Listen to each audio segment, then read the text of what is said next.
Actually, I should give it to someone so I don't ignore it. It's the typical, typical situation. I was asked to come and give a presentation. And it started off as one thing, and then it became another, and what you'll see is actually something I've sort of cobbled together over the last 24 hours based on changes. So it may jump around a little bit. Because we're talking about technology here, I just want to sort of orient people on what a transformative technology really is. We spend a lot of time talking about emotional responses to big issues, and we don't think about the fact that things aren't going to get solved in 12 months, right? Things aren't going to get solved in 5 years. But there's a push to do that because we all have this sort of quarterly corporate sort of culture bleeding into everything now that you must have results over these periods.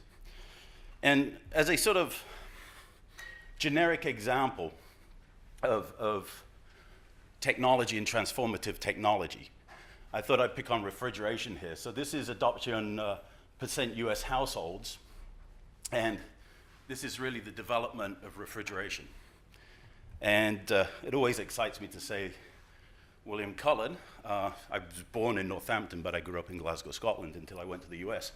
He came from Hamilton, just down the road from where my mom lives now. And he actually came up with the first refrigeration machine, artificial refrigeration, back in 1755.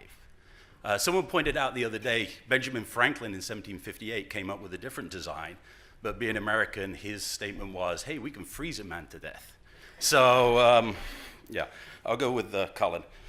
So as we went through the process of refrigeration, the first vapor compressor was around about 1830s, 1840s-ish.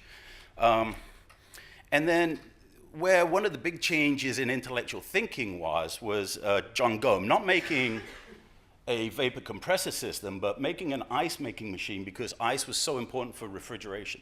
Now, this was a commercial failure.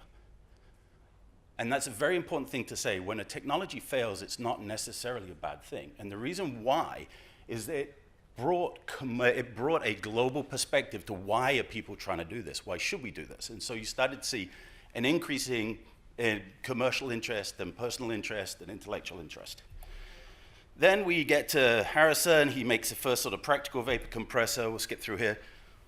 Domestic unit was first made by Fred Russell of Indiana, and still nothing is happening until a guy called, William Durant buys out all of these components, all of these practical fridges, these domestic versions, makes a company called Frigidaire, which is, if you're from the US, you know who they are. You probably got a piece of equipment in your kitchen.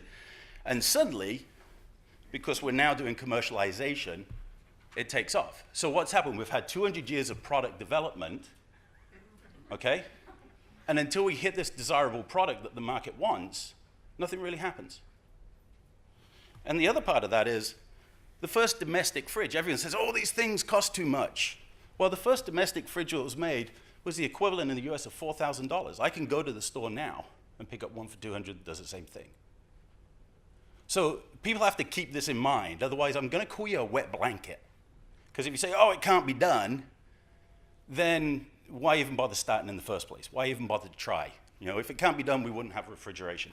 And the other thing that's interesting about this, if you look across transformative technologies as classified, the automobile, to reach 90% of used households, took 80 years, right? You've got radio took 25, microwave took 35 years, refrigerator 30 years, internet still growing, hasn't reached 90% yet, 15%.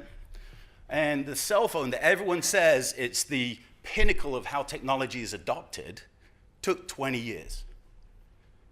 So think about this on a 2-year time scale or a 5-year time scale is not sensible. I just wanted to set up the technology piece with that. And I'll talk real quick. This is a shock chlorine doser for sanitation in Philadelphia, 1918. Hell of a complex for 1918. And yet this is now something we do every single day without thinking about it. The way we think at the foundation about the sanitation service chain is really as fecal sludge management. So we break it down into 3 areas. You're going to have an extraction and transportation. If you have a pit latrine, if you have a septic tank, you need to remove it eventually from there and transport it somewhere, okay? If you're in a rural environment, it's a little bit easier to ignore this because you have the real estate, but if we talk about urban settings, you gotta move it at some point, okay? How do you do that safely without causing exposure risks? In a neighborhood, then when you move it somewhere, you gotta do something with it. So you've gotta process it somehow. I said this at lunch, it's not shit that's the problem. It's all the stuff that lives in shit that's the problem, right? You get rid of the stuff that lives in shit, it's actually a really, really good commodity. And then the ideal goal of the foundation is basically capture equals treatment. So then you get rid of this whole exposure chain, you've got privacy, and we can treat on site. So that's really where the philosophy for us comes from. Now we are talking about NTDs here, and I know I'm with microbiologists and epidemiologists, and so what I also wanted to do is just connect where at the foundation we're also looking at overlaps with SDHs, polio, EDD, all of those sorts of things. So we have a WASH Model Cities program, and within the WASH Model Cities program we've already identified several cities that the goal of the WASH Model Cities program is how do you actually develop a city so that the utilities and local government and facilities and infrastructure are accepted or ready to start to accept a sanitation intervention. That it's not just some well-meaning people that come in and they say, here it is, and then they leave. But how do you actually start to give capacity to the local governments and the local city, or the city, sorry, to actually be able to do it for themselves? The other thing to point out here is like Dakar and Durban, and we're just about to select a Tamil Nadu city, is going to be a city that we focus on testing the more complex sanitation approaches that we have, whether it's fecal slug management approaches, whether it's technology. And I'll talk about several technologies at the end. And I'm happy to talk about different things that we will be doing, but given time, I can't go into it too much at the moment. Within the foundation, it was interesting this morning, there was the conversation about the agricultural piece, and one of the questions I really wanted to ask, but I knew they were short on time, is if it's so logical, why aren't we bringing that zoonotic component into dealing with Helminth? I mean, you can have mass dose administration and you can have WASH, but if you're not dealing with the zoonotic component, you're really just blowing smoke because it's not really going to break the transmission chain. So within the STH program, they are talking to the agricultural group at the moment, okay? And they're trying to figure out how that all plays out. They're working with some folks in university, again, that people may know in other areas. And I am talking for, people would know Simon Brooker, who's now running this program at the foundation.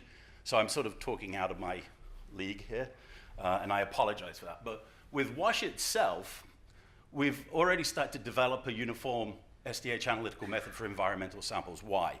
Because when we look at WASH and we say, how do we actually say there's no pathogens here, we look at what is the hardest pathogen to kill. And it is the Helminth. And so when you go out there and say for an environmental analytical system, what method should people use? And there's multiple different methods out there. They're all based, or most of them are based on the EPA method that look at good viability counts, but different chemistries are used, different separation procedures are used. So we've actually come up with an analytical method based on practitioners in the field. It was their recommendation that we're going to adopt for all of our work, both on STH and in the WASH program. We're integrating WASH into transmission breakpoint studies. So what STH is looking at is the theory of change of, okay, if you can use mass donor administration, move it into a larger band of the population, then how do you actually use WASH to try and bring that down a lot faster? And how do we actually tie those studies together? And that's a very complex thing to do. We've got some programs over in India at the moment that are looking at natural STH phages and lytic agents. So they're looking at environments that have a lot of STH in them, and they're starting to interrogate the phages in those environments to see is there something that we can actually start to propagate through. Field portable qPCR system for environmental surveillance. That's becoming quite an interesting component. Probably about, estimating that we're looking at $1,000 for the actual infrastructure, the suitcase-sized system, and about $100 per, it's a lab-on-the-chip system per plate, and 90 minutes turnaround on detection. And it's all down to pre-concentration, really. And then software identification of SDH and protists, both viable and non-viable. So, you still don't want to get rid of your analytical technician that really knows how to spot these things, but instead of putting 20 samples through a lab in a day, you can put 200. And you can do it at a much seriously reduced cost. And this is actually, at the moment, they can get about 97% sensitivity and I think 95%, no, it's 99% selectivity and 95% sensitivity in this software at the moment. It's out of Mexico. EDD and polio on wash, and I wanted to throw this up here just to show where else we're doing some overlaps. Now, I won't go into too much in this, but the big thing here is when we're going into our model cities, we have to do surveillance. We have to figure out what the sanitation situation is at the moment. And where I think some of these silos don't get broken down is, if we're doing environmental surveillance, how can that affect people like the Polio Global Laboratory Network? How can that, in this case, EDD are very interested in typhoid, especially the H58, which is drug resistance that's starting to really dominate. And can we start monitoring to see what's going to happen there? So again, I can go into this in more detail later, but how can you take one platform that you're actually starting to do and integrate all these other disciplines into that platform and create a much better database? And later on, we'll be looking at rolling STH into this. We'll be looking at rolling nutrition into this and family health into this, using different methodologies. So I got about 3 minutes. I'm going to put up 5 slides. All these things I presented last year are still in the lab getting tested. So I just wanted to throw these up on the board now. So this is electrochemical process. It came out of Caltech. They actually have an industrial partner now, which is Kohler Bathroom Company. What's interesting about Kohler that not a lot of people know is that they also make gensets that they send all over Africa. So they're actually a natural partner for these guys. On the left here is actually out of a Chinese joint venture that's going on where they're putting the chemical processing system in schools. And over here, this unit, although it looks rather large, is actually for an apartment block in India. And that's out there now. I think it's just been commissioned. So what I'm trying to get at here is we're moving out of the lab. We're starting to get into the field, and we're starting to basically put out there that there is another option, or potentially another option, than a pit latrine or sewer system. And that's the key here, right? Is to start to open up the dialogue that there's other ways to do this. And what's fascinating to me is Mike Hoffman from Caltech, who is the PI on this project, got an email from California saying, hey, all this stuff you're doing in the development world, we need this in California. When are you going to be ready? And we find with our grantees, Church of England, their remote parishes, we've got a lot of work that we don't fund, but the grantees are looking at forward operating bases for the military, same boundary conditions that a slum has. We've talked to NASA for the mission to Mars, same boundary conditions that a slum has, slightly different, requirements. They want weight, but they don't care about money. We want money, but we don't care about weight. So there's a lot of overlap. Hydrothermal carbonization toilet. I think last year we talked about this version here, which is about the size of 2 filing cabinets. And this version was in China. I did 3 months of field testing very successfully. It's now in Senegal undergoing testing as well. And it was re-engineered into a smaller package. This will process all the waste of a family of 10 every day. And they've also got the version 3 drawings are basically designed, they'll start building soon, which is looking to replace a cistern on the back of your toilet. And that price, with this system, it actually drives down in cost based on size because of the materials. It's basically the bulk materials, bill of materials in there. The cistern size is predicted to be a cost of $700. Biochar Community processor from Climate Foundation. Original design down here. This is a unit that's out in Bangalore being tested, working with water sewage sludge. It's also right next to it. You can't see as a municipal treatment plant, and so they also throw combustible materials in there as well. This was designed by the Climate Foundation, but it's solely built by Indian tradesmen, and it's operated by Indian tradesmen. The whole control system works off Raspberry Pi. They're importing the firebox, which is why the cost is around $80,000 US. If they built everything in India, it would be $30,000 to take the waste and turn it into biochar for about 10,000 people. And then largely, this is this big, I got 24 seconds. This is this big processor. If anyone saw the video of Bill drinking poop water, that's this thing. This is the Janicki system. This is commissioned and positioned in a treatment plant in Senegal at the moment and operating. And again, now you're talking about 100,000 people. Yeah, the cost scales, but when you start to get into the economics of numbers of people versus treatment size, it actually starts to move into a solid area.